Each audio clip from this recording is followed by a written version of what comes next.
Hi అండి అందరికీ. Welcome to our channel. గోధుమ పిండితో ఇలా బాదుషాలు చేయండి. నోటిలో పెట్టుకోగానే అలా కరిగిపోతుంది అంతే. చాలా టేస్టీగా ఉంటాయి. ముందుగా ఒక కప్పు గోధుమ పిండిని తీసుకోండి. కొంచెం ఉప్పు, బేకింగ్ పౌడర్ వేసుకొని మంచిగా కలుపుకోవాలి.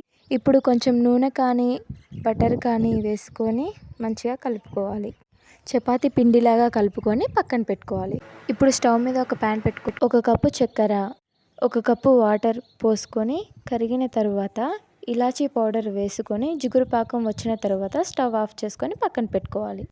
ఇప్పుడు కొద్ది కొద్దిగా పిండిని తీసుకొని ఈ విధంగా రౌండ్గా చేసుకొని బాదుషాలాగా చేసుకోవాలి.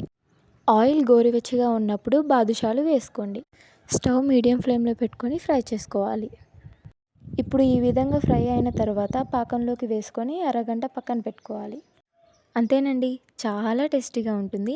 మీరు కూడా చేసి ఎలా వచ్చిందో కామెంట్ చేయండి. లైక్ చేసి, షేర్ చేసి, సబ్స్క్రైబ్ చేసుకోండి. బాయ్.